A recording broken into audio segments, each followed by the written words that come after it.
காவேரி வீட்டுக்கு வந்து விஜய் வந்து போகிறாரு. அங்கே வந்து வழக்கம் போல் வந்து சாரதா வந்து அவரை திட்டி அனுப்பிச்சிடுறாங்க. இதனால் விஜய் மனசு கஷ்டப்பட்டு காவேரி கிட்ட வந்து ஏன் காவேரி என்கிட்ட எல்லா விஷயத்தையும் மறைச்சேன் அப்படின்னு சொல்லிட்டு கேட்குறாரு. அதுக்கு காவேரி என்ன விஷயம் அப்படின்னு கேட்குறாங்க.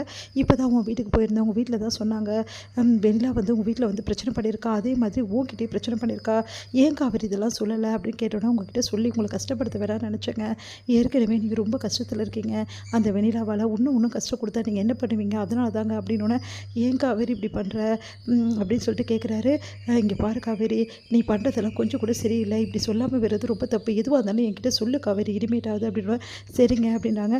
சரி இப்போ என்ன தான் முடிவு பண்ண போகிற அப்படின்னு கேட்டோடனே எதை பற்றி கேட்குறீங்க, உங்கள் வீட்டில் டைவர்ஸ் பண்ணுன்னு சொல்லிட்டு உன்னை தொல்லை கொடுக்குறாங்க, அதே மாதிரி என்கிட்டயும் வந்து நீங்கள் டைவர்ஸ் பண்ணிவிடுங்க, என் பொண்ணுக்கு வந்து விவகாரத்தை கொடுத்துருங்கன்னு உங்கள் அம்மா கேட்குறாங்க, இதுக்கு என்ன தான் இப்போ முடிவு எடுக்க போகிறேன், இதில் இடங்க முடிவு எடுக்கிறது இருக்குது, அது எப்படி அவங்க சொன்னால் நான் கேட்க முடியும், நீ தான் கேட்பியாச்சு, உங்கள் அம்மா வீடு நானான்னு வந்து வந்தால் என்ன நீ தூக்கி போட்டுருவேன், உங்கள் அம்மா வீடு தானே உனக்கு முக்கியம், அதெல்லாம் ஒன்றும் இல்லைங்க, உங்களுக்காக நான் கண்டிப்பாக வெயிட் பண்ணுவேன், நீங்கள் பிரச்சனையெல்லாம் தீர்த்துடுவாங்க, நீங்கள் கவலைப்படாதீங்க, அவங்க விஷயத்தில் நான் பார்த்துக்கிறேன், என்ன மீறி என்ன நடக்க போகுது, இல்லை காவேரி உங்கள் வீட்டில் நடந்துக்கிறது எனக்கு கொஞ்சம் கூட வந்து சரிப்படலை, அவங்க என்னவோ ரொம்ப ஃபாஸ்ட்டாக இருக்கேன், எனக்கு ரொம்ப பயமாக இருக்குது காவேரி, நீங்கள் பயப்படாதீங்க, நான் இருக்கேன் உங்களுக்கு அப்படின்னு சொல்லிட்டு இருக்காங்க. இங்கே வந்து 2 பேருமே வந்து சரி கவலைப்படாத, எதுவாக இருந்தாலும் சரியாயிடும் அப்படின்னு சொல்லிட்டு பேசிகிட்டு இருக்கும்போது கரெக்டாக அங்கே வராங்க மீடியா பார்த்து விஜய் வந்து சார் விஜய் சார் அப்படின்றாங்க.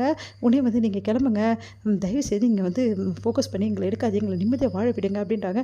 என்ன சார் நீங்கள் இப்படி சொன்னால் எப்படி சார், நீங்கள் இப்படி இருப்பீங்க நான் நினச்சி கூட பார்க்கல சார், உங்கள் ஒய்ஃப்க்கு வந்து காவேரி தானே சார் இவங்க சரி நாங்கள் ப்ரைவசியாக இருக்குன்னு நினைக்கிறோம், தயவுசெய்து தொல்லை பண்ணாமல் கிளம்புறீங்களா அப்படின்னு. என்ன சார் நீங்கள் இப்படி சொல்கிறீங்க, உங்கள் ஒய்ஃபும் நீங்களும் வந்து பிரிஞ்சிருக்கீங்க அப்படின்னு சொல்லிட்டு சொன்னாங்களே சார், அவங்க உங்களை விட்டு போயிட்டாங்கன்னு சொல்லிட்டு எல்லா சேனலும் ஒளிபரப்பு பண்ணுறாங்களே சார், உண்மை என்ன சார், உண்மையிலேயே ஒய்ஃப் நீங்கள் விட்டு பிரியலையா சார் அப்படின்னு சொல்லிட்டு கேட்குறேன். ஆமாங்க உண்மையிலேயே பிரியலை, போதுமா என் ஒய்ஃப் ஏன் கூட தான் இருக்கா, வேணா நீங்கள் பார்த்துங்க அப்படின்னு சொல்லிட்டு போகிறாங்க, நீங்கள் முதல்ல கிளம்புங்க அப்படின்னு சொல்லி சொன்னோன்னே சரிங்க சார் சாரி சார் உங்களை நாங்கள் தேவையில்லாமல் டிஸ்டர்ப் பண்ணிட்டோம் மேடம், உண்மையிலேயே நாங்கள் நினச்சி கூட பார்க்கல மேடம், நீங்கள் 2 பேரும் ஒன்றா தான் இருக்கீங்களா அப்படின்னு சொல்லிட்டு இருக்காங்க. ப்ளீஸ் தயவுசெய்து கிளம்புங்க, நாங்கள் நிம்மதியாக இருக்கணும்னு நினைக்கிறோங்க அப்படின்னு. சாரி சார் சொல்லிட்டு கிளம்புறாங்க.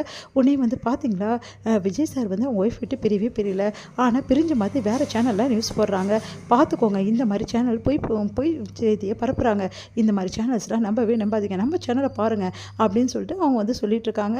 எங்கே வந்து விஜய் வந்து இவங்களுக்கு இதே வேலையாக போச்சு, இவங்களோட டிஆர்பி எகிறதுக்காக என்ன வேணாலும் பண்ணிகிட்டு இருக்காங்க, ஒருத்தர் மாற்றி ஒருத்தனோடனே காவேரி சிரிக்கிறேன், என்ன காவேரி சிரிக்கிற அப்படின்னோடனே சரி இந்த டிஆர்பி மேட்ரு இந்த விஷயம் எப்படின்னு உங்களுக்கு தெரியுது அப்படின்னோடனே பின்ன என்ன பாடுபடுத்தி எடுக்கிறாங்க, இதையும் நம்மளும் அனுபவிச்சோம்ல அப்படின்னோடனே சிரிக்கிறாங்க.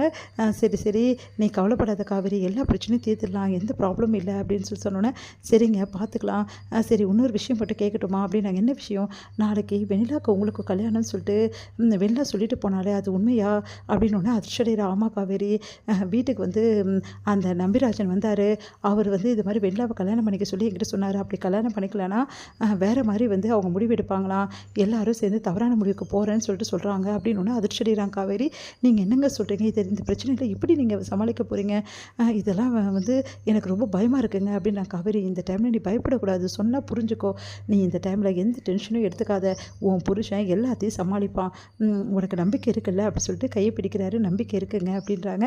அப்புறம் என்ன கவலை காவேரி, நம்ம பார்த்துக்கலாம் விடு அப்படின்னு சொன்னோன்னே சந்தோஷம் அடைகிறாங்க.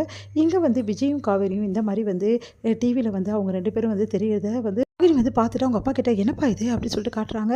இதை இப்படியே விடக்கூடாதுமா, சீக்கிரமாக கல்யாணத்தை முடிக்கணும், முதல்ல எல்லாரையும் இங்கே வர சொல்லி பேசலாம் அப்படின்னோடனே சரிங்கப்பா அப்படின்றாங்க.